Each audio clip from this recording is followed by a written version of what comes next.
आमदार सुलभाताई संजय खोळके यांच्या विजयाबद्दल उपमुख्यमंत्री नामदार अजितदादा पवार यांनी उधळली स्तुतिसुमने. नागपुरातील राष्ट्रवादी काँग्रेस पार्टीच्या मेळाव्याला आमदार सुलभाताई खोळके यांची उपस्थिती. महाराष्ट्र राज्य विधानसभा 2024च्या देवेंद्र फडणवीस, एकनाथ शिंदे, अजितदादा पवार यांच्या नेतृत्वातील महायुती सरकारमधील मंत्रिमंडळाच्या शपथविधी सोहळ्यापूर्वी राष्ट्रवादी काँग्रेस पार्टीचा कार्यकर्ता मेळावा नागपुरातील डॉक्टर वसंतराव देशपांडे सभागृह येथे मोठ्या थाटात पार पडला. या मेळाव्याला संबोधित करत असताना राष्ट्रवादी काँग्रेस पार्टीचे राष्ट्रीय अध्यक्ष तथा महाराष्ट्राचे उपमुख्यमंत्री नामदार अजितदादा पवार यांनी विधानसभा निवडणुकीत राष्ट्रवादी काँग्रेस पार्टीच्या विदर्भातील कामगिरीबद्दल कार्यकर्ते व पदाधिकारी यांच्यासह नवनिर्वाचित आमदारांशी मुक्त संवाद साधला. सगळ्यांनी कष्ट केले, मेहनत घेतली, त्यामुळे विदर्भात राष्ट्रवादी काँग्रेस पार्टीने चांगलं यश मिळवलं असल्याचं नामदार अजितदादा पवार यांनी सांगितलं.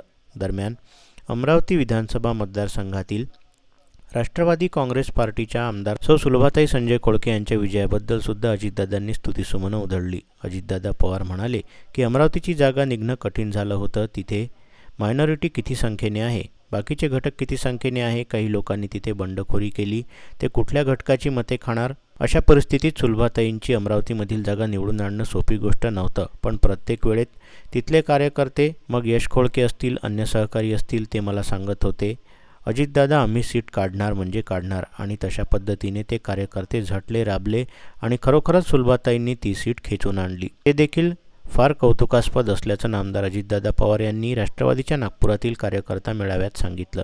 या मेळाव्याला मंचावर उपस्थित आमदार सुलभाताई खोळके यांनी हात जोडून आभार व्यक्त केले. या मेळाव्याला राष्ट्रवादी काँग्रेस पार्टीचे राष्ट्रीय कार्याध्यक्ष खासदार प्रफुल्लभाई पटेल, प्रदेशाध्यक्ष खासदार सुनीलजी तटकरे, ज्येष्ठ नेते दिलीपराव वळसे पाटील आदींसह नवनिर्वाचित आमदार, माजी सदस्य, पक्षाचे जिल्हाध्यक्ष तसेच सर्व फ्रंटचे पदाधिकारी व कार्यकर्ते उपस्थित होते.